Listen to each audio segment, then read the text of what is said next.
He really thought that he'd forgotten about how to get angry, but before he knew it, Sae-Jin was already gritting his teeth.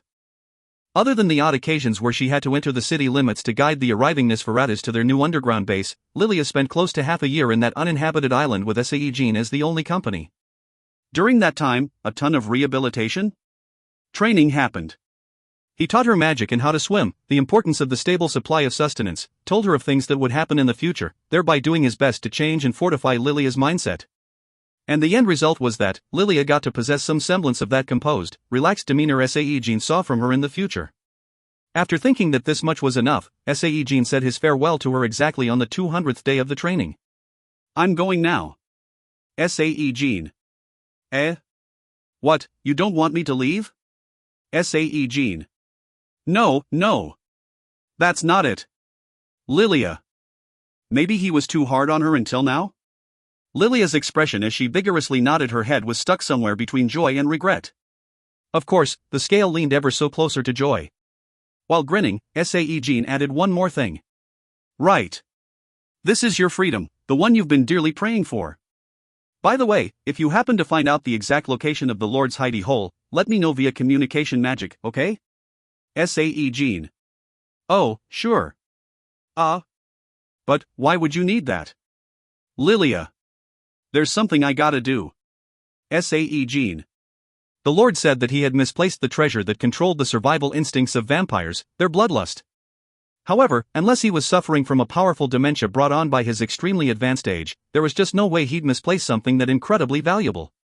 No, it'd make more sense if someone stole it away, instead. And the thief responsible for that would be... Well, there was no strict reason to mention that now, was there? Sure, I understand. Lilia. As if she desired to get rid of Sae-Jin as soon as possible, Lilia answered quickly. Also, Sae-Jin. Smack. Since he didn't find her attitude all that nice, Sae-Jin flicked her forehead, and then pulled out the diary. Lilia stared at it with blank eyes, before finally asking him aloud. This is? Lilia. It's the diary of the future I wrote in the past. It'll work out better if you tell the others it's a book of prophecy, or something like that. Then, they'll believe you even more. Sae-Jin. In other words, all the things that will happen from now on are, Lilia. Right. Make a copy, mock it up to look like an ancient tome or such, and hand it over to the Lord, as well. Sae-Jin. Lilia reached out and snatched the diary away, before trying to open it willy-nilly, so Sae-Jin hurriedly grabbed her hands. Then, he glared at her, full of intimidating pressure that implied she should read it when he wasn't here. Lilia quickly understood the gist of the stare and nodded her head, before hiding the diary within her clothes. Okay, then. I'll be on my way. I will see you later. I shall stop by at your place once before it gets too late. Got it? Sae-Jin. SFX for a sudden flash of light. Sae-Jin turned into blue light, before disappearing from the spot. Left alone, Lilia cautiously turned her head to survey her surroundings, before opening up the cover of the diary. Star. 3 years flew by after meeting with Lilia. As the citizens of the world were gradually discovering the presence of other worlds, Lilia finally uncovered the hiding place of the vampire lord. He was slumming it out underground beneath the city of London. After receiving the coordinates, Sae-Jin used instant transmission and arrived at the lord's residence. The lord had been weakened considerably after crossing over from his homeworld recently, so only a small dosage of the sleeping potion was needed to knock him out cold. And Sae-Jin was able to snatch away the lord's most prized possession rather easily. It was a bloodstone that shined with a sinister reddish hue, the phantom bloodstone.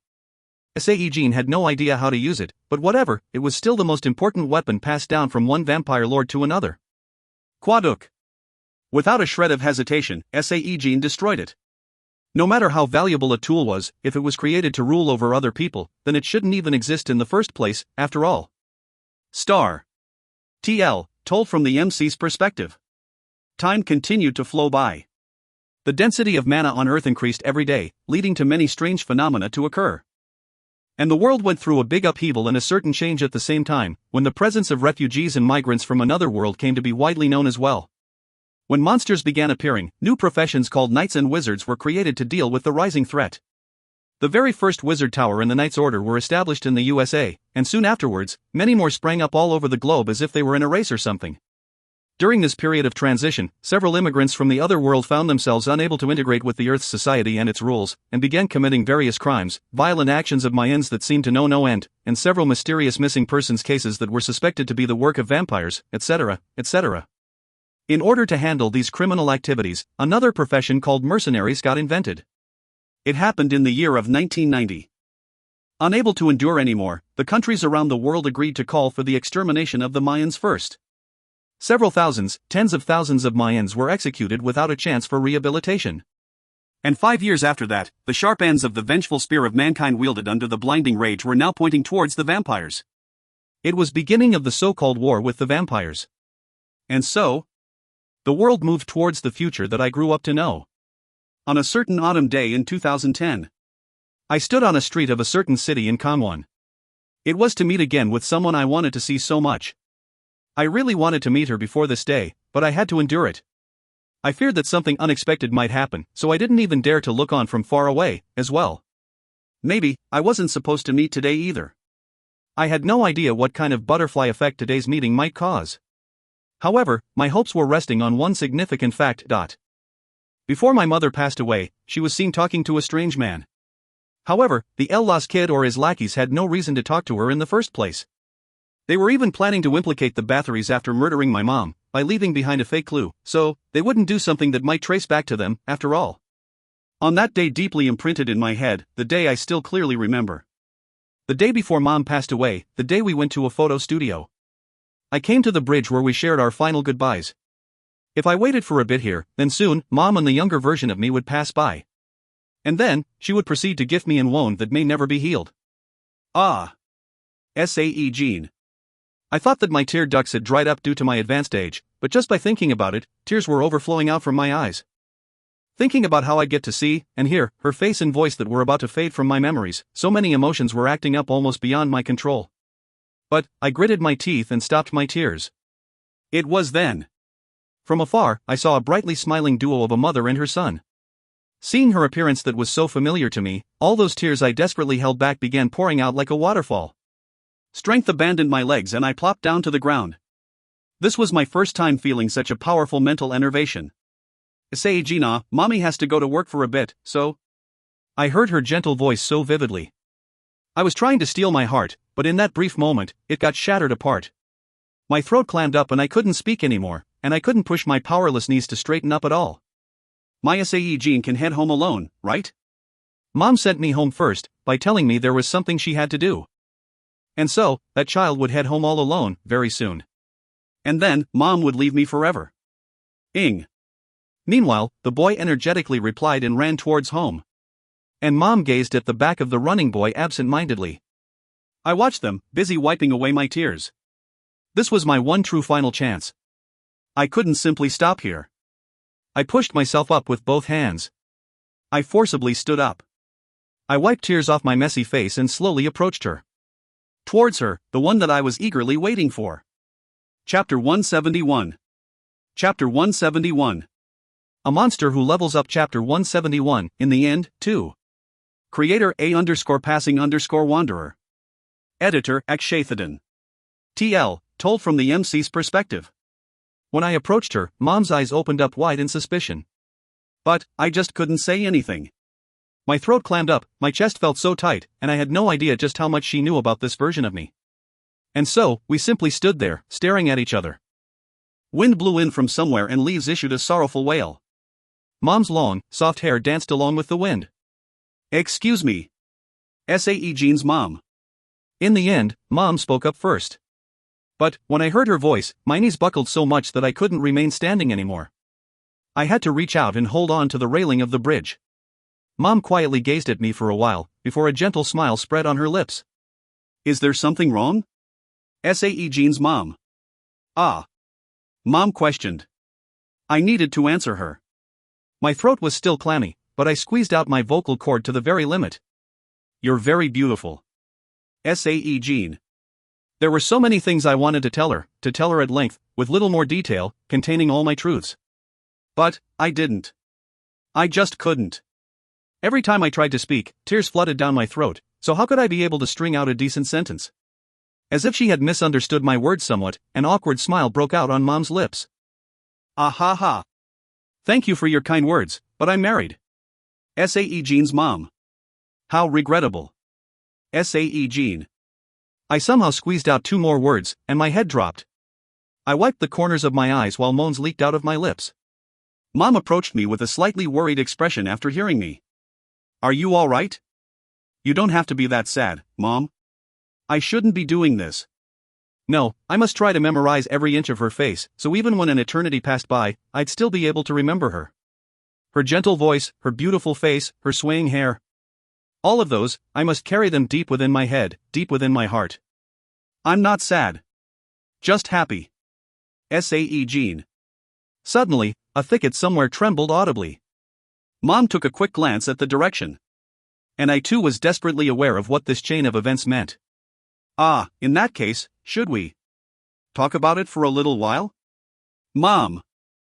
Mom smiled and spoke to me, in order to lengthen her life just a bit further, to buy time from those ****stards in hiding. Just that, anxiety and sadness had permeated thickly into every part of that smile. Why? Sae-Jin. My answer ended up sounding blunt and curt. Because, I might end up crying even harder if I smiled. Mom replied, never losing her sad smile. You remind me of my husband, you see. Mom. I couldn't remember what I said as a reply to those words. TL, please refer to my TL note at the end of the chapter.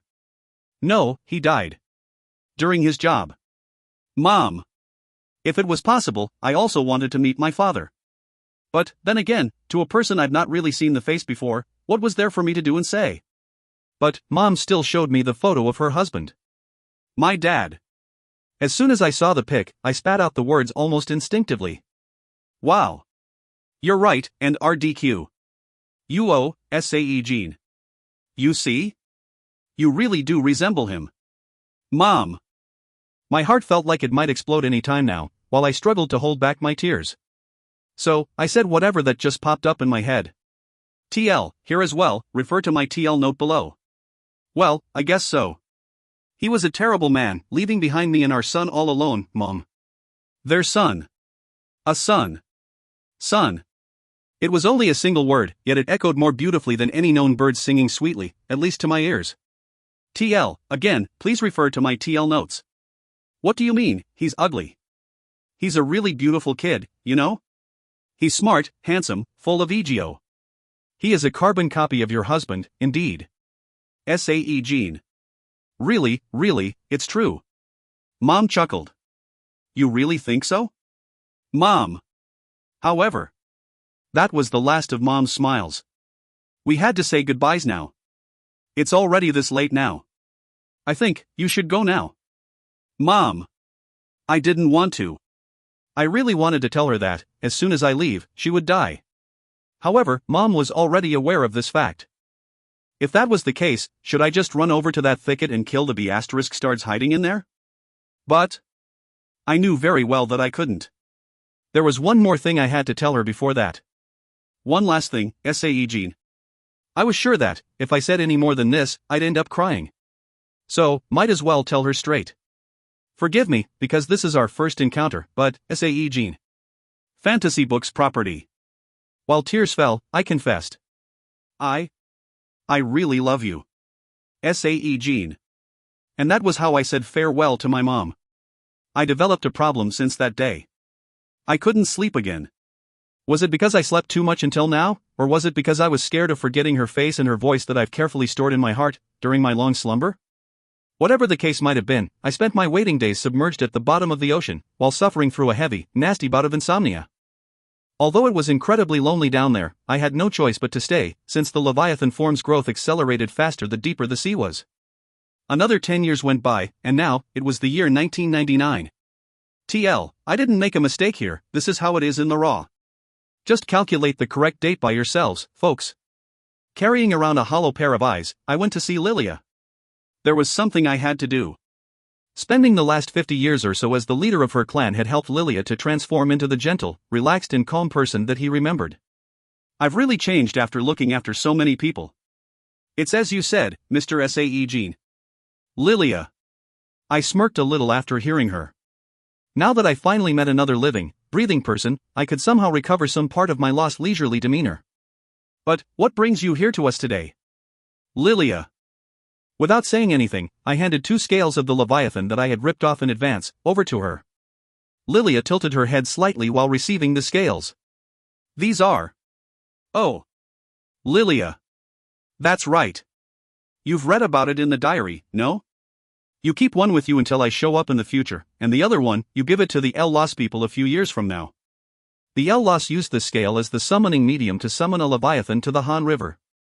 And that was where Kim Sae-Jin earned the ability to transform into the Leviathan. But, can the same persons exist so close by to one another? Lilia. Probably, no. Sae-Jin. One shouldn't take lightly the forces of the cosmos. Never. The reason why the same persons were existing within the same universe due to unknown cause was quite simple, really. Before the error was discovered, it wouldn't be an error in the first place. However, if these same persons confirmed each other's existences, then, well, only the stronger version of that person would remain in existence. But it won't matter. Me of that time period isn't a Leviathan, anyways. Sae-Jin. Well, Kim Sae-Jin of the current time period couldn't transform into a Leviathan. That was why I felt confident that the cosmos wouldn't be able to figure out the error and interfere. By the way, can't you just hand out lots more scales? I mean, the growth afterwards would be astonishing, right? Lilia. 2 scales are the limit. Even then, don't forget that enough time between the 2 must be observed as well. Ingest any more than that, then I fear the past me and the future me would become assimilated and disappear altogether. Sae-Jin. Ah. That's a distinct possibility. I'll do as you have instructed. Lilia. Thanks. Sae-Jin. I smiled in satisfaction. Star. The news of Sae-Jin becoming the youngest ever knight rode on the airwaves and entered my ears. Soon after that, I also heard Kim Yarin surviving a serious attempt on her life through a goblin's kindness, exposing the internal power struggle happening behind the closed doors of the Raven Knight's order, and then, becoming a highest tier knight. In the meantime, Kim Sae-Jin kept himself busy and revealed a potion called a goblin's kindness to the world. While underwater, I pushed the senses of sight and hearing to the absolute maximum, so I could watch and listen to all the news that transpired in the world. I wasn't worried about getting old, since the Leviathan form prevented the effects of aging to affect the main body. But during the past couple of decades or so, while waiting for the arrival of one certain day, many difficult thoughts and worries piled up in my head. Could the measly me really stop those B***stars coming out of the fissure/portal? And even if I could kill them all, would I be able to live among all the precious people, just like how it used to be? If I was to count my physical age, thanks to the unceasing flow of time, Bathory's age was an unfunny joke to me now, and if I was to count my mental age, then Sae-Jin would be like a small child as well. Even if she became a wonderful wife that was mature beyond her years, would I be able to love her, like I once used to? While submerged deep underwater, I mulled on these thoughts for a long, long time. And when I had just about reached the point where I couldn't tell whether I was the ocean or the ocean had become me, I could no longer endure it and came ashore. I headed off to a small and simple town. There were quite a few people here. But, because of my senses were enhanced beyond belief, every strain of thought and every type of emotion were clearly legible to me. I shook hands incorrectly, and ended up breaking a person's hand, even. I spent too much time underwater and forgot how to control my strength properly. If I was a knight, no, if I was a human, I'd be able to control my physical strength through either manipulating mana or with the help of a trait. But I was no longer a human. Because, this strength, this body, belonged to an existence that was not a human. That was why. I couldn't dare to brave myself back into the society anymore. In the end, I returned to the depths of the ocean and simply chose to watch and listen through my senses, instead. And then, on that day, a summoning magic's chant entered my consciousness. I agreed to it, and when I opened my eyes, I found myself at the Han River. And at the distance, I saw the restaurant where Kim Sae-Jin, me, Sae-Jin, and Kim Yarin were together. I was quite dazed by this, but came to my senses soon enough. I shouldn't remain inert, after all. SFX for a loud roar. I immediately issued out a roar. Screams of the regular people resounded out from everywhere, and not too long after that, Kim Yarin jumped out from the window while shattering the glass. And as expected, she ignored everything and hit me in the forehead with her sword. I could feel her trait, Desideratum, activating. Of course, it didn't hurt at all. So, the real reason why she was able to knock out the Leviathan with her trait wasn't because of the weak sauce excuse of the divine creature's power having due to the summoning process. No, that happened only because the Leviathan itself wished to get knocked out from her attack. Well, I welcomed her hit with open arms and fell into a sweet slumber. It may have been a short one, but it had been too long since I had one. And when I woke up around 10 minutes later, the deep navy blue that could even be described as pure darkness greeted me back. Yes, it was the exact same location that I spent the proverbial eternity in. However, I began chuckling to myself instead. Because it wouldn't be too long now. This extreme loneliness, this intense longing. The end of them all were now in sight. Still. At the end of all this waiting, just what was I supposed to do? There was the loud sound of the fissure vibrating. My entire body shuddered in unbridled joy. Strange, unknown creatures began invading the ocean. I opened my eyes and laughed out loudly. Finally, I could liberate myself from this unending perpetuity and search for my own flow of time. And just as my entire being shook feverishly with my heart pounding away in madness, a certain scene popped up into my head, as if I pressed play on a video clip. Well, I'm off. And that was of me about to leave the flow of time a long time ago. I wanted to ask that guy if he could even begin to imagine how long he would have to wait and fight against the most cruel loneliness ever conceivable to a man. But me, well, he just left, not knowing anything and not wanting to know anything. And then, as promised, Bathory began her desperate struggle alongside humanity to fight against the horde of dimensional invaders. Unfortunately, the black mucus substance broke out from the ground in the end, and rose up higher and higher to the sky. What would be the most correct term to describe the massive being that finally stood on Earth? The disgusting son of a B***TCH? No, there should be an even more fitting swear word for that thing. Thankfully, the creature spent the rest of the day still stuck inside the mucous membrane covering it.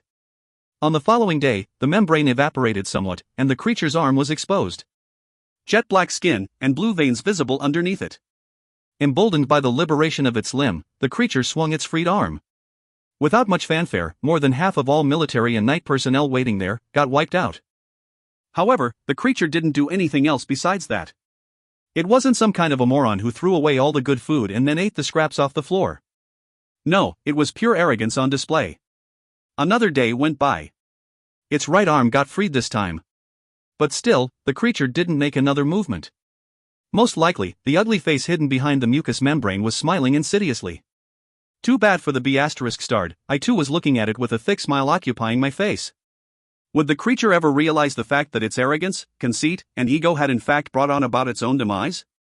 And finally, the next day, just as the creature's two legs gained their freedom, the alert window that I was waiting for all these years finally rose up. The growth of the Leviathan has been completed. Condition complete, enduring the harsh eternity, like an Imugi ascending to become a dragon, but the host will evolve into the dragon of the oceans, Bahamut. Condition complete, plea of the Gaiet. The skill has been unlocked and it has been upgraded to the unique ability, Divinity. Finally, I had escaped the perpetuity of time. And now, time to go to war. Less than 50. In the end, too, Finn. TL, there should have been several texts of MC talking to his mom, but the author decided to omit them for some unknown reason. Thus, when reading those parts in raw, it barely makes any sense, flow of conversation-wise. The last curious omission is for the words spoken by the MC's mom, where she obviously said something that made MC reply that way and defend his younger self. I've tried to alter as little as possible to keep the original meaning of what the author probably wanted to convey. Anyways, I'm leaving this note here as a sort of heads up, although, if you got this far, then you have read past them already, so I guess it's all cool. Chapter 172. Chapter 172. Billions of people dazedly looked on at the horrifying existence standing tall, some through their naked eyes, while others, through the airwaves. Funnily enough, even with the absolutely terrifying and unimaginable threat standing right in front, not one cliched occasion of some nutter proclaiming the end of the world could be seen. No incidents of robbery, violence, rape, etc., happened either. Everyone simply stared at the creature with eyes completely lost within the pits of despair, the being that just stood there, not affected in the slightest by the combined might of the military, knights, and wizards, with not one person able to tell what it was planning to do. It has been now confirmed via the testimony of the first-generation migrants, that the being on screen is called the Dimensional Devourer. Although it is one level lower in terms of danger compared to the Universe Devourer, we have learned that this creature has destroyed countless worlds already. Even under this kind of situation, the news channels faithfully carried out their duties. However, this piece of information delivered with such desperation ended up sounding like a horrifying eulogy to all those stationed at the battlefront. What's the current situation? Do we have enough leeway to pour all our attacks on that B*****? Kim Hyun-suk. The supreme commander of the gathered forces, Kim Hyun-suk, asked a junior knight, while his body was covered from head to toe in unidentified blood and dirt. We are at the very limit of our capacity trying to deal with the new monsters emerging from the fissure, as well as existing monsters running amok under that B******'*'*'*'*'*'*****************************************************************************************************************************************************************************************************************************************************************************************************que Kim Hyun-suk spat out a low groan. But, in all honesty, he too expected something like this. The only things they could do right now were to quell the rampaging monsters, or simply observe that damnable devourer. But, even doing that wasn't easy. The battalion of soldiers desperately guarding the front lines with all their might got destroyed with a single swing of the giant creature's fist, and more than half of the gathered knights seemed to have lost their dang collective minds after witnessing that incredible display of power. Not to mention, mental and physical strain of the troops fighting for the past 5 days straight without a break or sleep were taking their toll as well. Kim Hyun-suk even saw several soldiers deserting their posts and running away. He couldn't imagine a situation worse than this one. We still need to hold the line. Kim Hyun-suk. Of course, Kim Hyun-suk could not give up here. Knights, as well as the military, were the citizens' so-called psychological Maginot Line. So, if he and his men were to retreat from here, then the country, even the entire world, wouldn't be able to survive. No, he couldn't back away from here, even if it was only to repay the faith and love people had shown them until now. Yes, sir. Understood. The subordinate knight nodded his head and took his leave. Kim Hyun-suk grasped his sword tightly and glared at the giant creature that he couldn't still take in its entirety even with his neck tilted way back. This was the only thing he could do for now. For the first time in his life, he could truly feel the inadequacy of his powers. It was now noon, yet the sun was still blocked by the jet-black clouds, and very little light was coming through. And, just as the Korea's best knight stared at the heavens and lamented the fact that he couldn't do anything, something that could be described as quite bizarre happened. What the hell is that? The beginning was nothing more than someone murmuring out in a daze. That was all. No one paid him any mind. However, this person didn't let it go, and poked the knight next to him with an elbow. The poked knight was way too tired to even get annoyed, so he had to endure the abuse for a bit of time, before finally turning his gaze towards the direction his pokey friend was pointing at. And then, he ended up doing the exact same poking thing with another knight next to him. That was how the eyes of the knights gradually rose up to the sky, one by one. With enough time passing by, the need to poke others with elbows had dissipated, and in the end, even camera lenses were taking in the sights of the emergence of a new unknown being. From within the beating, swirling storm of winds that seemed to rip apart those murky, dark clouds, a mystical creature slowly revealed itself. Spreading out its noble and pure blue-colored wings widely, its deep yet dignified eyes looked down on the world below, and its powerful and resolutely shut maws pointed towards the dimensional devourer. Knights, soldiers, even normal people couldn't even begin to fathom the identity of that creature.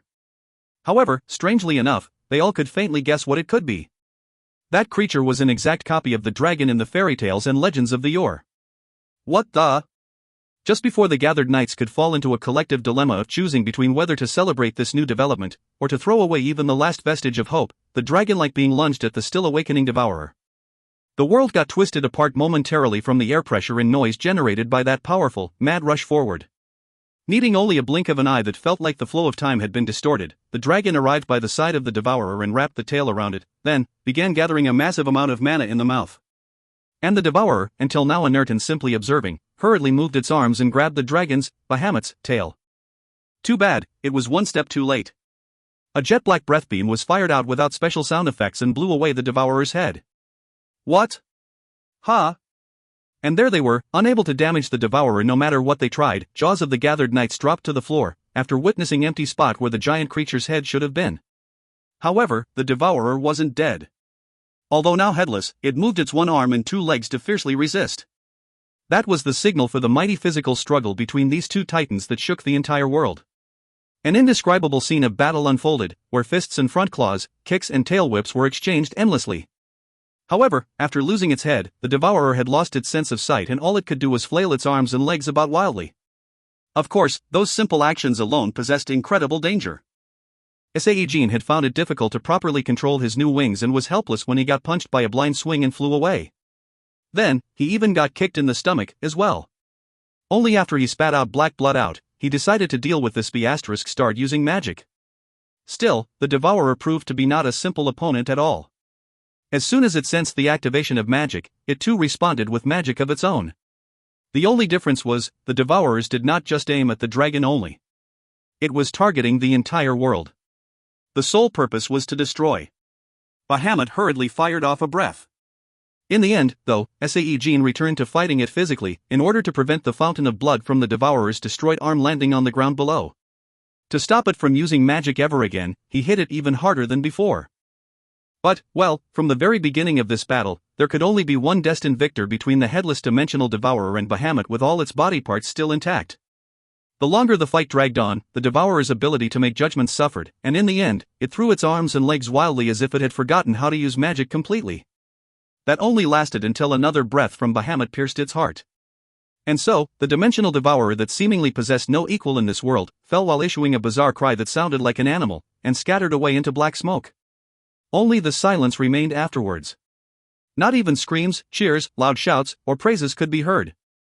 This remained true even for the reporters broadcasting the event live, the anchors relaying it to the ordinary people, as well as those said people watching on.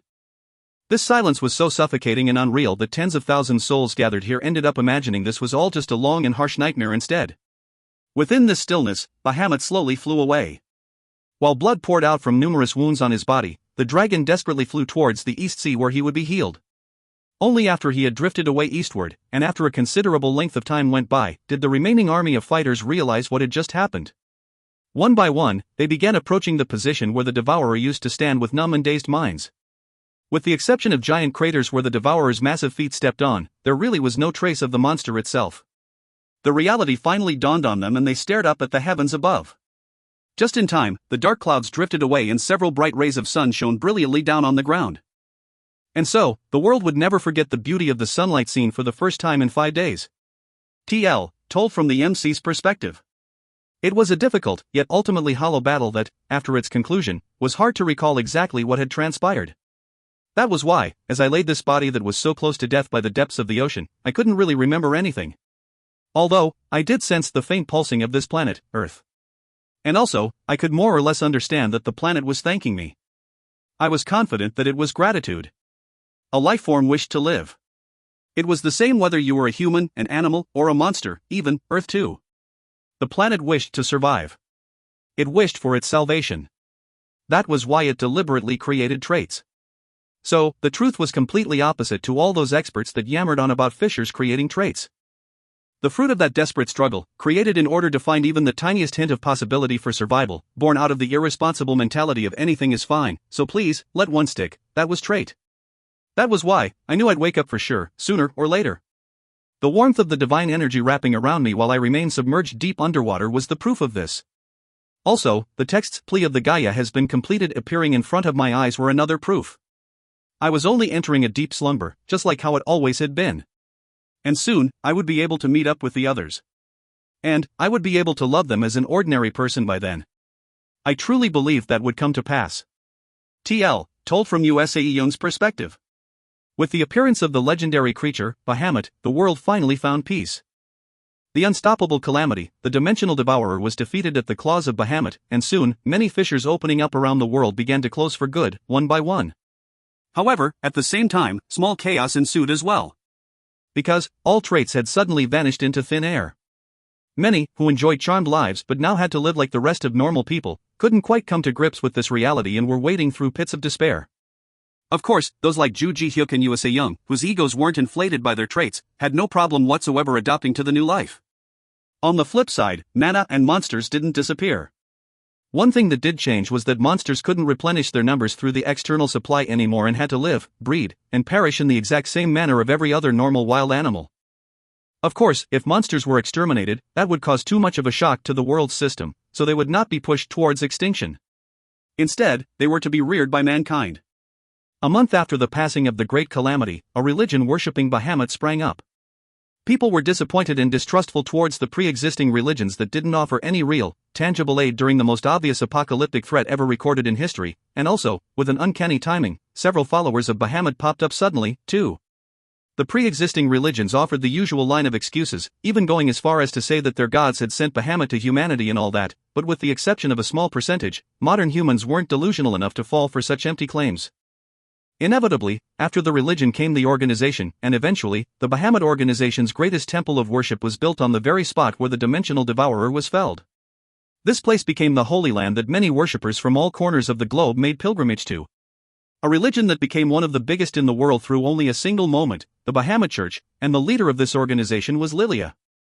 And also, he had disappeared. No one knew where he had vanished to. Did he run away because he fell in love with another woman, or did he migrate to another world after he got scared by the prospect of the world coming to an end? And it seemed like the only person who knew the details was the Bathory woman, but it was difficult to meet with her, and when I somehow found a chance to ask her, she refused to give me a straight answer. I could only spend the time alone, with no one to blame. I found out for the first time in my life that prolonged longing could morph into powerful heartache. But I endured, believing that I would see him sooner or later. And so, a year went by, without him by my side. Finally, the date for the regular gathering of the Monster Guild had arrived. So, I tidied myself up and went there. All guild members must attend the meeting. I was so sure that he wouldn't forget the one real rule he came up with for the guild he created with his own hands. After all, the gathering was supposed to take place on the 17th of every month, but in his consideration, it had been changed into an annual event, instead. So, he should show up on this one. He must. The gathering was scheduled for 7 in the evening, and I arrived at 6:30. However, everyone was here already.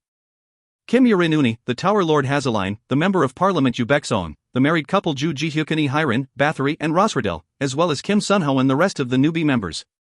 Everyone greeted me with welcoming faces. Yet, only one person was missing. You came? Kim Yurin-uni asked me first. I forced out a smile. Yes. Uni, I heard you've been really busy lately? It must have been really difficult to find a gap in your schedule. Thank you for coming today. USAE Young. As soon as monsters became existences that needed to be reared for the future rather than to be exterminated on sight, Yurin-uni left the world of knights immediately without any regrets. And then, she concentrated on the entertainment industry side of things. She made a success out of 3, 4 variety shows she appeared in as a regular cast member, and her debut as an actress was a roaring success as well. So, nowadays the name Kim Yurin was better known as a celebrity rather than a former knight. Understandably so, she was incredibly busy in her life due to all of her entertainment industry commitments. But, even though she was busy, she found time to continue her work as the orc enthusiast. The thing was, many hero orcs still existed, they even rescued many ordinary people attempting to run away from the rampaging monsters, and offered shelter within their village. Which in turn, made them into national treasures of Korean people. That's true, but I still wouldn't miss this gathering. Kim Yurin. No wait, Sae-Jin. This uni, she only came here to see whether he's coming or not. You gotta watch out now. This person here, as much as you, she wants to see hi, Hirin. What could you possibly be talking about? TL, equals oh my. Kim Yurin. Hirin added some spice in a playful attempt to get a rise out of her, but now that Kim Yurin had escaped from beneath the weighty burden of being a knight, and thereby becoming much more relaxed, such a provocation didn't work anymore. Ha hot. But, you, Hirin-uni, I thought you'd be too busy being lovey-dovey for today. USAE Young. Ju Ji-hyuk and Hirin must have been the most famous married couple in Korea right now. They were appearing on 2 TV shows together, and all the sweetness they poured out to each other on screen was something else to behold, really. Well, we can still love outside the house, right? Hirin. While saying something that might lead to a misunderstanding, Hirin leaned her head on Ju Ji-hyuk's shoulder. Hazeline looked at the duo with a dissatisfied expression, before lamenting out softly. Anyways. He's not coming again, is he? And I even shoved all that urgent tower business aside to come here. Hazeline. Hazeline was currently reigning over the world's best wizard tower as its lord. Unlike knights, magic still played big part in society even after reduction in the monsters' numbers, so rather than the industry faltering away, it saw many leaps and advances forward, instead. Well, pretty much every wizard that was somewhat undecided between sticking to attack magic used to deal with monsters, and the practical, everyday magic with potential to help the world, finally chose to go with the latter. That was why. Under these changes, the Dawn and TM's tower became widely acknowledged as the best in the world. The thing was, the legacy of Bang Baedong Wizard, most of the 28 grimoires he published before he left had real-world applications, it turned out. And thanks to his enormous accomplishments until the end, the name of the Wizard of Bang Baedong, who had vanished without a trace, had become an everlasting legend that may never be repeated again in the wizarding world. Bathory did complain slightly during that, though, saying all those magic spells were nothing more than some amateurish rejigging of stuff already existing in her head. It was then, Yu Baekseong tugged at Hazeline's robe. Hey, help me with my campaign funds. Yu Baekseong. Are you insane? Why should I spend money on a cat entering politics? Besides, you've been elected already, so what gives? Hazeline. I need lots more later on.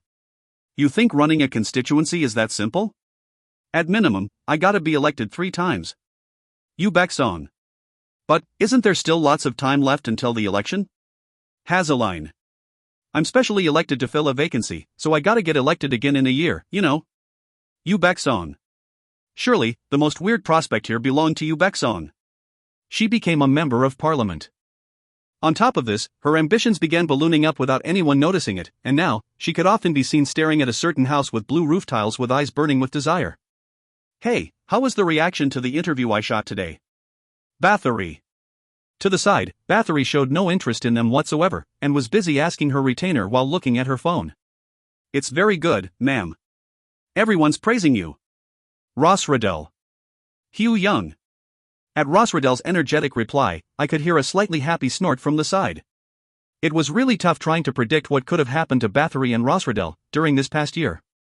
Well, Bathory had emerged as the clear leader/representative of the Union of Vampires, after all. At first, she alternated between the persona of the wizard Emile and Bathory the vampire, but after receiving a perfectly timed image makeover at the hands of Ross Riddell, she could appear as Bathory nowadays without an issue. She was even being seen as a goddess of peace and reconciliation, a moniker people and vampires alike who knew the truth could never comprehend. There hasn't been any incidents lately, Mr. Sunho?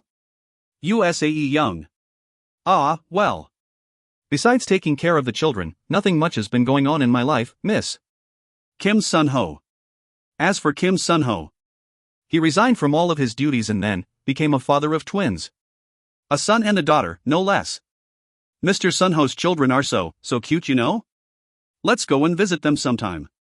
E. Hyrin. Yes. I smiled relaxedly at E. Hyrin's words.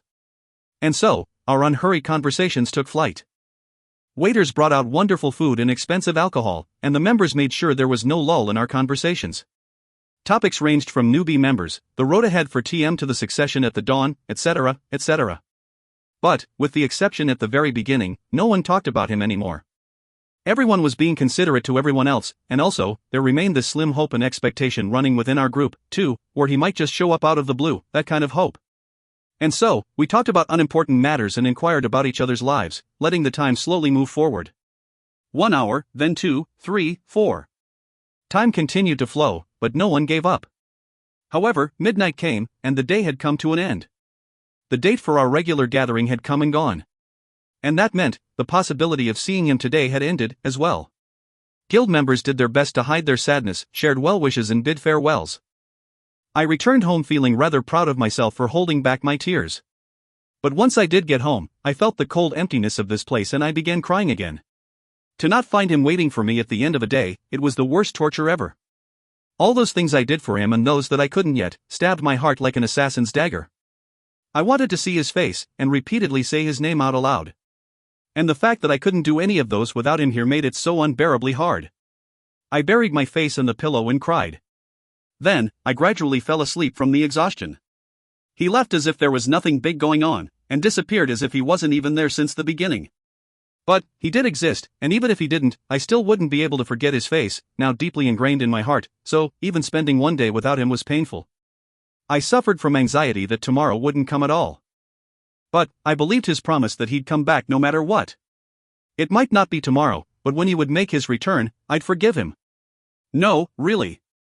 I might give him a big fat slap on the cheek, though. And then, hug him tightly, as he faltered about cutely. I imagined the happy moments of the future and endured every day. I endured 2 days like that. Then, 4 days. And so? Spring, with flowers blooming. Summer, when the clear winds blew. Autumn, as the leaves on trees grew older. And finally, after winter, when snow blanketed the world in white. Another year, that seemed like it would never arrive, arrived. Less than 50. In the end, 3, Finn. Chapter 173. Chapter 173. It was a typical midsummer's afternoon, with its accompanying sun blazing down, the worst type of weather, where taking only 3 steps would cause a bead of perspiration to trickle down one's face. The heat-infused winds and unceasing sun's rays were enough to cause a bit of resentment as well. Underneath the clear, spotless blue sky, I wiped the beads of sweat off my face after lowering the pack of bricks to the ground. Oh, aye, Kim. My break only lasted for a moment, though. The unique, roar-like voice of the foreman was ringing out loudly. There were plenty of Kims in this construction site, but I knew very well which Kim he was looking for. Yes. I'm coming. Coming. Kim. I lacked enough energy to mount a serious complaint, so I just made my way to the foreman. He instructed me to move the rebars loaded onto the back of a delivery truck. I didn't say anything, simply picking up dozens of those steel beams and moved them. A normal person might say that I used some arcane skill or displayed a superpower or something after seeing what I did, but well, guys working here didn't really seem to care anymore, as they were quite used to my antics already. As expected, you are really strong, aren't you, lad? The foreman patted my shoulder while chuckling happily. But that slight touch caused the temperature on my skin to flare up, and in turn, I didn't feel so good about that. Construction work was tough. Honestly, it was the worst. Especially during summer, it got even worse than worst. Sweat poured out endlessly and clung to my skin like sticky glue, while the rancid body odor got more disgusting than a blocked-up sewer. Well, yeah, sure. I guess so. But, hell. What could I do? Since there was literally nothing inside my head, I might as well use this physical strength of mine like some dumb beast of burden. Seriously, lad. You truly have been born in a wrong era, man. If you were born at least 20 years earlier, then you'd have made more money than necessary to live like a king, you see. You mean, as a knight? Kim. A knight, a mercenary, whatever. I grinned slightly after hearing the foreman. I was satisfied by getting paid slightly more than other workers here. Plus, I didn't have such high level of power to act like a knight or a mercenary, anyways. You still can't remember a thing? The foreman asked me in passing. I nodded my head. I had no clue who I could be. Not one memory of my past prior to waking up in a hospital bed remained in my head. I got picked up by a stranger coincidentally as I floated on the waterfront of Busan, and was taken to the nearest hospital. Then, got my new identity after going through several interviews and consultations later. If this was any old normal time, then my story would have been broadcast as a special circumstance or some such, but after that day, there were lots more suffering greater tribulations than me everywhere, which meant that there hadn't been any particular article written about me until now. What a waste. With that kind of strength, you could have done whatever you wanted to. It's really not that amazing, so it's fine not to fret over it, you know. Kim. I'm not talking about your strength only, but your great work ethic, too. I'm almost tempted to introduce you to my daughter, even. I'm just a construction worker, so not quite sure you should do that. Kim. Although I replied like that, I was kinda curious. The foreman was taking sweetest time. As if he'd pull out a photo any time, but then. Well, the thing is, I was just pulling your leg, you see. Ha. Son of AB *TCH. But I still forced out a smile. Ha. Kim. Still, out of everyone I know, you have the best physique, and not to mention that strength of yours. It's a waste to see you like this, rotting away in a construction site. And who in their right minds would employ a man with an uncertain background like me? Kim. My face was plain, my height was average. They checked my prints but nothing showed up. I even had my iris scanned. Nothing. It was as if I didn't exist before, and suddenly popped out of nowhere into this world. Well, sure, but... that's right. Why don't you apply for a job in that bodyguard place, since they are recruiting new people? You should get elected for sure, solely based on your strength alone. And why would I be elected, now, Kim? 5 days a week, $3,000 a month. Oh. Do you have the pamphlets with you? If it's $3,000 for 5 days a week, then it was more than doable. I could do another part-time job during the weekends. But, more importantly, I was already past 25, according to my new identity, so I couldn't stay and work at construction sites forever. Here. The foreman handed me a flyer, and as I read it, a small grin crept up on my face. If it's 5 days a week for $3,000, I will only be able to work on weekends, but will that be okay with you? Kim. Hoo. It wouldn't do to block a bright future of a young man such as yourself, now would it? When you show up wearing a nice suit, don't forget to ask my daughter for her intentions, you hear? There's no need. I'm pretty sure she resembles you way too much, Mr. Foreman, Kim. What the? You will get a huge surprise when you see her. I simply chuckled and glossed over the foreman's outrage at his daughter getting involved now. Star. This profession of personal protection service is completely different from the work of mercenaries. We value loyalty more than money. The giant hulk of a man charged with assessing the potential recruits was not assessing, but was in the middle of busy establishing militaristic discipline, through shouts, and more shouts. It must be quite effective towards other recruits, since their bodies were trembling imperceptibly, but I found it not scary at all, for some reason. No, rather than scary, it was more adorable, like watching a newborn chick tweeting or something. Do you understand me? Yes, sir. I can't hear you. Yee, sir. Only then, the giant man nodded his head in satisfaction and continued. First of all, do not mistakenly believe that having a good physique is all you need to become a top bodyguard. Let me demonstrate. Oh, you. The man pointed at me. Meaning, the demonstration would involve me, so I couldn't tell whether it was me or him enjoying the wickedness of rotten luck today. Sir. Kim. Step forward. Sir. Kim. Come at me. I stepped forward as instructed. And then, ran towards his side as ordered, too. As soon as I made contact, he grabbed my waist and tried to lift me up, but... You ahk. Maybe, this was what they were referring to as muscle memory. I picked up the entire body of the recruit assessment guy and slammed him down to the ground. Kwang. The dude remained sprawled on the floor unconscious, his eyes slack. And there was thick silence descending on the place. Huh? That's crazy. This guy must have been the top hidden ace of this company, because other employees who came around to check out the assessment couldn't stop their jaws from hitting the floor. And that was how I got successfully hired as a temp. Star. That 5 days a week, $3,000 a month thing was a total hogwash. I worked for a full month without a day off and ran around like crazy, yet the pay was only around $2,200. It was far lower than I'd like, but then, the work itself was fun, so I decided to stick around for a bit. Another reason was that, I seemed to possess a really sturdy body, which meant I didn't need a lot of sleep and didn't fall ill at all either. There was a time when I protected a politician from a thrown egg, then, there was that time when I stopped someone from trying to invade the stage where an event was taking place. Hell, I even chased away the so-called biggest fan, Red Stalker, of a certain girl group that other time as well.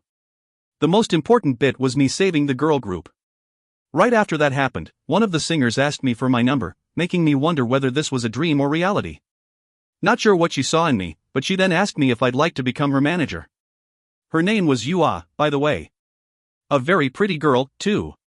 Not interested. Besides, Kim. I asked the director, and we can offer you $3,500 a month. Yua. Why is the salary of a manager that high? Kim. Well, because, I'm sure you'll do a great job, and also, I asked the director really nicely, you know? Yua. I was wondering how could a girl group that was just beginning to get noticed carry any clout, but her next words stopped my thought train. And, the director is my uncle, too. Yua. Well, in that case, I should grab hold onto this meal ticket, then. I was planning to resign soon, anyways. Oh well. Even if I run around for a year, my pay would freeze around at $2.5K, so if I consider my age. You know this too, don't you? Stories about guys like me. Kim. How old are you? Yua. Your age. Yua. I couldn't recall it after getting asked out of the blue, so I whipped out the wallet and checked it again. I'm 25. Kim. Phut. Why are you checking out your own age? Yua. I chuckled and made some stuff up on the spot. Star. And well, 2 years passed by after I switched my job from being a bodyguard to a manager of this girl group. Of course, it wasn't as if I was rubbish at my new job. It seemed that I was an excellent driver in my past, because as soon as I got my license, I ended up morphing into the best driver in the company, enough to astound everyone else. Also, my luck was pretty good as well, since all the appearance deals on TV shows I brought in turned out to be massive successes as well. Thanks to that, I got a promotion and became a head of the department while still staying as the group's manager. The work remained crazy busy, but what with the increase in salary, I finally got to enjoy a pretty good lifestyle now. Appa. Don't you want to go to a party with me today? Yua. It was on a certain day. As we made our way back home after recording Yua's solo album launch, she suddenly asked me while her cheeks dyed in slight red. What party are you talking about now? Kim. There is a really important party happening today, you know? I got lucky, and scored an invite for that. You ah. Okay, what is it? Kim. It's the birthday party for Sae Young Uni. You ah. Sae Young? Kim. The name sounded somewhat familiar. No wait, if that name didn't sound familiar, then I shouldn't even be a human being. She was the most famous woman in Korea, after all. As if she was really looking forward to this, Yua's eyes were shining ever so brightly. Ing. You know, right? I did that show not too long ago, remember? I heard there will be a birthday party, so I asked if I could come and she gave me an invite. Plus, I got another one, too. Well. You will go with me, right, Appa? Yua. Whom? I pretended to be in a dilemma, but well, I had made up my mind already. Since you asked me, yeah, I will. Kim. I smiled at Yua adorably, throwing up a fuss, and pressed on the accelerator. TL, back to the third-person perspective. Aboard the so-called Pride of TM, the cruise liner, a big party was in the full swing of things. From the spectacular spotlights to various delicacies flown from all around the world, from the high-class music playing in the background to the smartly dressed waiters, this party, where all the attending guests couldn't stop praising it, was prepared for the sake of just one person. And that was Sae Young, the future inheritor of the Dawn conglomerate, as well as the director of the Dawn and TM's Wizard Tower. She was exactly the type of woman possessing the social clout and financial muscle to hold such a birthday party, that's for sure. Well now, our Sae Young will soon become 30, won't she? Hazeline. Wow. You're so right. Sae Young. After hearing Hazeline speak up, Sae Young feigned shock and lightly clapped her hands.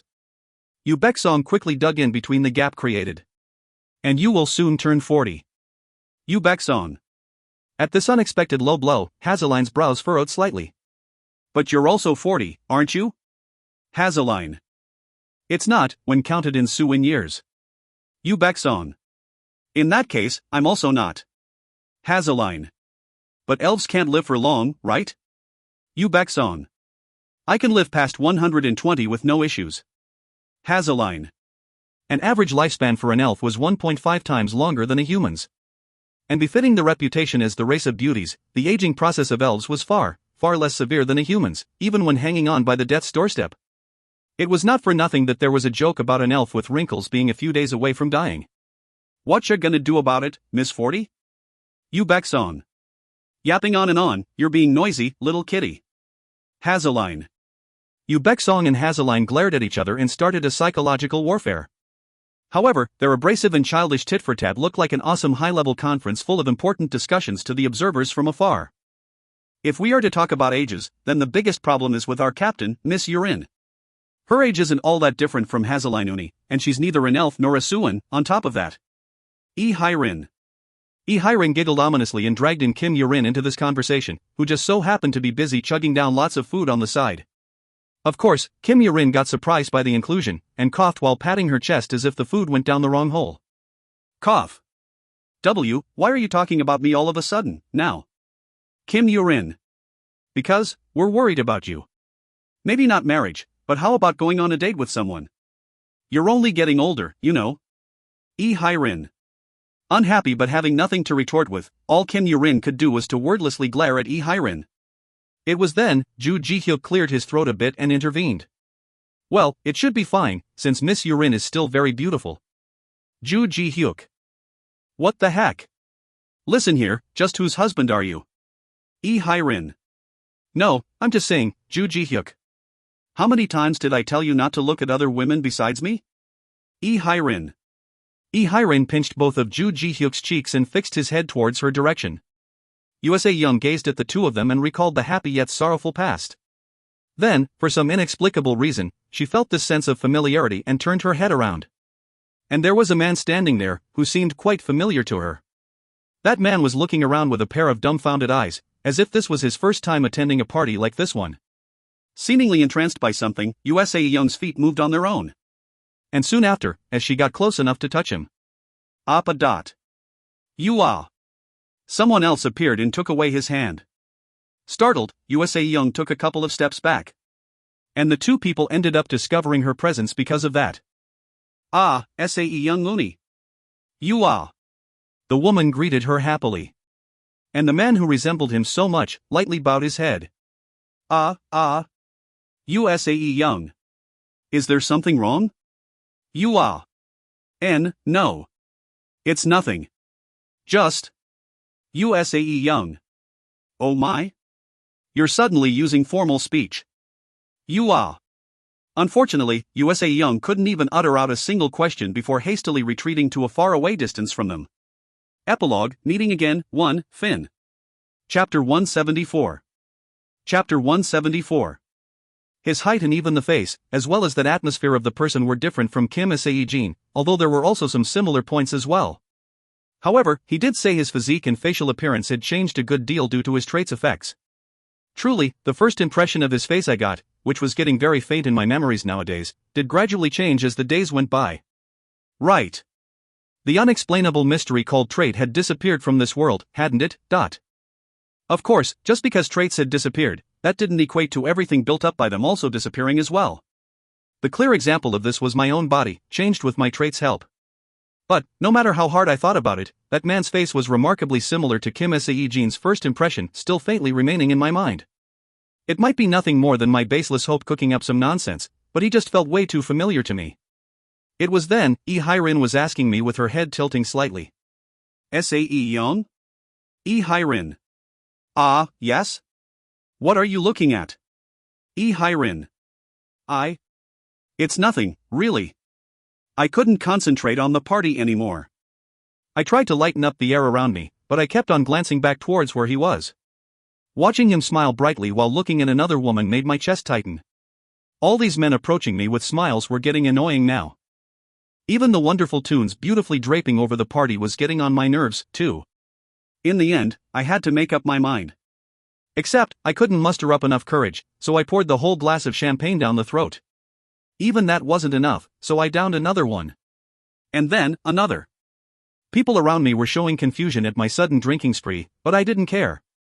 After all, the only existence that mattered to me right now was that man. Star. TL, back to third-person perspective. Appa. Did something happen with USAE Young Uni somehow? Yua ended up questioning the manager. She could no longer ignore USAE Young continuously glancing at her direction. However, the manager, Kim Yoon-jae, simply shook his head disinterestedly. No, nothing happened. First time meeting her today. Kim Yoon-jae. Of course, Yua didn't find this easy to accept. How could she be convinced that there had been no incident of any kind, when USAE Young was repeatedly glancing over at their direction for some time now? Obviously, one of them did something wrong here. Maybe you did something wrong? Yua. I'm telling you, there's nothing. Was it because me only nodding my head once when greeting her just now? Kim Yoon-jae. You only nodded once? That's so arrogant, you know. Yua jumped up in surprise and tugged at Kim Yoon-jae's arm even harder. Almost instantly, USAE Young's stares became sharper by a level. It even felt like her stares were stabbing into their skin. Okay then, what should I have done? Bend over backwards 90 degrees or something? Kim Yoon-jae. No, hang on. Maybe not 90, but you could have done a 60 instead, you know. Yua. Oh, really? No, wait minute here. I'm sure USAE Young isn't such a narrow-minded woman. Kim Yoon-jae. Hey? Look at this guy here, blurting out whatever he wants. Yua hurriedly covered up his mouth. And then, worried about being overheard, she quickly surveyed the surroundings. You work. And as expected, USAE Young was glaring with terrifying eyes at her direction, heck, with teeth gritting, no less. Let's just get out of here first. Yua. What? But why? Kim Yoon-jae. I can't afford to lose Appa just yet. Yua. No, hang on. What are you even on about? Kim Yoon-jae. In the end, Yua dragged Kim Yoon-jae and hurriedly ran out from the party venue. USAE Young could do nothing but to helplessly chase after the departing backs of the duo with her eyes. And there she was, hoping that drinking 4 more glasses of the bubbly stuff would finally give her the necessary courage, too. Ha! She spat out a long sigh, while resenting her aching innards that didn't want her to get drunk at all. Star. That night. Escaping from the party venue alone, USAE Young went to find Lilia with a resolute determination. She could no longer endure it anymore. She had been waiting until now, fearing that if she learned of his passing, then the last strand of hope she'd been carrying around all this time might be gone too. But then, she encountered a man who resembled Kim Sae-Jin so much tonight. So, how could she be expected to remain calm now? Lilia found it very difficult to deal with Sae Young and her determination. Although she knew the details, Lilia kept mum because she thought she was following Kim Sae-Jin's will. But even she decided to break the silence after listening to Sae Young's tearful recount of the earlier encounter. Because, Lilia became even more convinced that he indeed got saved by the earth from Sae Young's testimony. So, Lilia told her everything, leaving nothing out. All the worlds he had to live through, all the weight of pain and suffering he was burdened with and had to endure, in order to protect everyone, and even the reason that made all of that possible. Pressured by the enormous truth of the matter, which was more than enough to refer him as a saintly figure, Sae Young felt like being crushed to the floor, and she couldn't even utter a single word out. If that man was really Mr. Sae-Jin, then it's most likely that the planet has given its thanks and rewarded him. Not only taking away his trait, but also his memory as well, allowing him to live happily like an ordinary person. Lilia also tried to search for Sae-Jin's whereabouts on her own as well. But, according to the reports of the intelligence operatives, they couldn't find anyone resembling him. However, the story changed if he reverted back to his old appearance before the trait manifested, just as Sae Young had posited. No, it was still too early to discard the possibility that the Earth created a brand new body and revived him. In that case, what should we do? What if he really is Kim Sae-Jin? Sae Young. Even if that person really turns out to be Mr. Sae-Jin, and even if he's not, it'll be very difficult. Lilia. No, what the hell are you saying? Are those words or farts? Please, speak properly so I can understand you. Sae Young. Sae Young just couldn't maintain her calm, and Lilia could only look at her with pitying eyes, before carrying on. If he's not Mr. Sae-Jin, then that's that, but if he is, then that presents a lot of problems. If a person who had been living for 600 years regains his memories, do you honestly believe he'd be able to maintain the same personality anymore?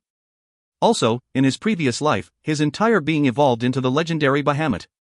In other words, he had become a being that's no different from an actual deity.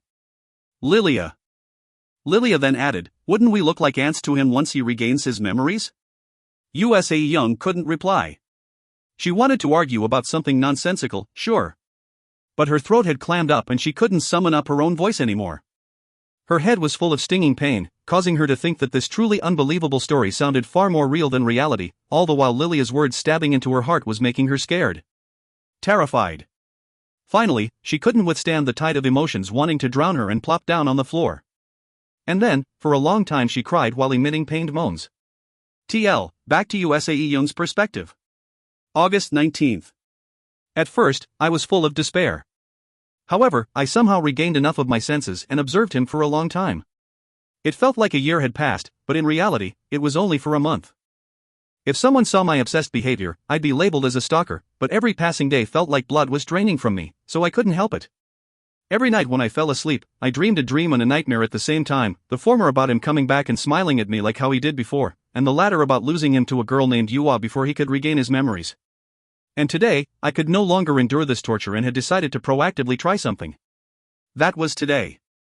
I requested Mr. Hansung to schedule a private meeting with the man. This was possible because he worked in the entertainment industry, while I was the majority shareholder of the Monster Entertainment. August 19th, 1747.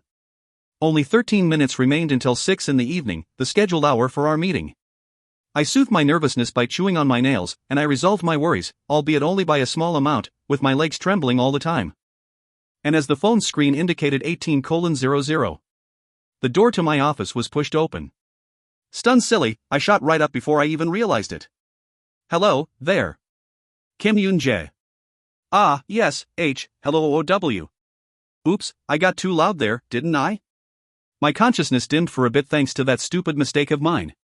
But, I couldn't black out here, no matter what. I desperately held on and pointed at the couch.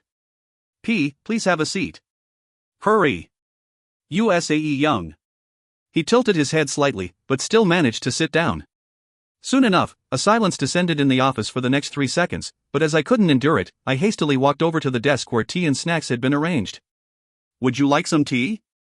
Sae Young. No, I'm Drink. USAE Young. I obstinately put the teacup down on the coffee table. I couldn't help it, my heart was beating so wildly, it was nigh on impossible to act normally right now. Oh, sure. Kim Yoon-jae. I carefully studied the way he glanced at the tea and the prepared refreshments. The cold sweat slowly pooling behind my neck began dripping down my backside. Actually, this arrangement was a ruse to try and discern the truth. A person's habits ingrained into one's body would never change, even if he had lost all his memories. And I could remember all of his habits clearly, since I had lived with him for such long time. And in that moment, electricity zapped my back. The way he held the teacup, the way he ate refreshments. I was sure now. This man here, he was Kim Sae-Jin. May I ask for your name again? USAE Young. My name is Kim Yoon-jae. Of course, the name was different. But this man was, without a doubt, Kim Sae-Jin. That sitting posture, his waist slightly turned away when facing me, that habit of rubbing the left thumbnail when nervous, even the actions of sweeping his hair away. Seeing him like this, I got buoyed by my emotions and ended up asking him an unexpected question. Don't you recognize me? USAE Young. Eh? His face showed how confused he was. He looked so adorable then, I was tempted to embrace him tightly. But I knew better than anyone that I should not do that. Don't you recognize me? Me, I'm USAE Young. Ah. Of course, I recognize you. I've seen you on TV quite often. Kim Yoon-jae. Besides that? USAE Young. My sights were blurring. Seemed like tears were blocking up my view, but I couldn't wipe them away. I lost all strength in my arms, that was why. Afterwards, it was like several screws came loose in my head. I couldn't remember what we talked about at all. I could only suspect that I might have tearfully repeated the question, "Don't you recognize me?" over and over like a mad fool. Whatever the case might have been, when I came to, he was no longer in the office. That felt even worse than before, and I ended up crying alone. I really sobbed at the top of my lungs. Star. TL, told from the third-person perspective. Come on, author, just stick with one perspective for the whole chapter already. With a swollen pair of eyes, USAE Young called for an urgent meeting of the Monster Guild members. Well, the only people she could openly discuss this matter was with other guild members, after all. What a complicated situation this is. So, you're really sure that guy is Mr. Sae-Jin? Kim Yurin. Yes, I'm almost definitely sure. Well, I still need to look up what had happened here, though. USAE Young. At Kim Yurin's question, USAE Young replied in a calm manner. It was as if she had regained some peace of mind after sobbing her eyes out. Okay, so? What's the problem? You just have to go at it non-stop, no? I mean, Sae-Young, you can pretty much seduce any guy if you wanted to, right? So, you wrap him around your fingers first and be in love together, whatever, then wouldn't his memories slowly return in time? Hye-rin. Hye-rin's solution was the most brilliant one considering the situation. However, the sole problem with this suggestion was that it wasn't only USAE Young who had realized something important from it. Whom? Both Kim Yurin and Hazeline carried serious expressions as if deep in thought and meaningfully rubbed their chins. Seeing this, USAE Young hastily pounded on the table. Her entire body trembled from the shock of this sudden betrayal. You guys better not think of something funny. I'm warning you. USAE Young. Why are you saying I'm thinking of funny things now? Hazeline. Hazeline sneakily avoided USAE Young's gaze and pulled out her phone. Since this action was very suspicious, USAE Young quickly snatched it away. I was just thinking about how to restore Mr. Sae-Jin's memories, that's all. Kim Yurin. Even though Kim Yurin spoke thus, there were droplets of perspiration clearly visible on the back of her hands. USAE Young frowned deeply and glared at them. It was then. Hey, everyone, I found him. Bathory literally kicked the door down and entered the venue. I said, I found him. Bathory. What the heck? As soon as the gazes gathered on her, Bathory triumphantly declared to everyone present. I just so happened to catch him in with a funny ability, you see? This B***** can sense the flow of mana signature even if it's gone out of our dimension. Bathory. Oh, you mean Kim Yoon-jae? The man working as a manager at the Rockhen Entertainment? Suddenly, Bathory's face froze up like a stone statue. And just how the hell you idiots know that? Bathory. Everyone gathered in the conference room giggled softly, while USAE Young approached and gently held Bathory's hand. Thank you for the confirmation. USAE Young. Kim Yoon-jae was on his way back from the convenience store after buying a Western-style takeaway, then his steps came to a halt after seeing many stuffs belonging to a new tenant moving in piled up on the apartment parking lot. For some reason, quite a few unbelievable people started becoming his neighbors lately. He had no idea why, but Hazeline and Kim Yoo-rin, Ju Ji-hyuk and Lee Hyrin, Kim Sun-ho and Ross Riddell, as well as other members of the monster had moved into this apartment building. Of course, he wasn't discontent or some crap like that. Actually, he was really happy at the fact that the price of the place he bought with borrowed money had shot up through the roof, and that he was sitting on the proverbial gold mine as a result. That was why he could carry a huge grin every day. Kim Yoon-jae stared at the tall height of the stuff belonging to the new tenant, and eventually, his eyes met the blue sky above. The blue summer sky with not one cloud on sight, it sure looked pretty. And to think, such a clear sky was covered in darkness and on the brink of apocalypse a few years ago, or so he heard. To protect that sky, the Bahamut had sacrificed itself, you know.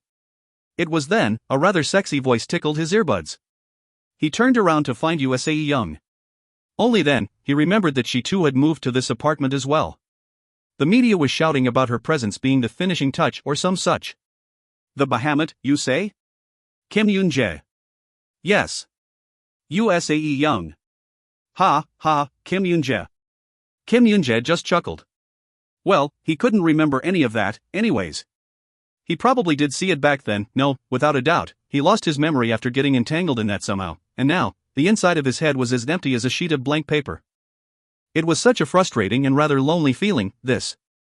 USAE Young carefully approached him as he chuckled bitterly to himself. Mr. Yoon-jae, do you live around here? USAE Young. Oh, yes, I do. Kim Yoon-jae. What a coincidence, then.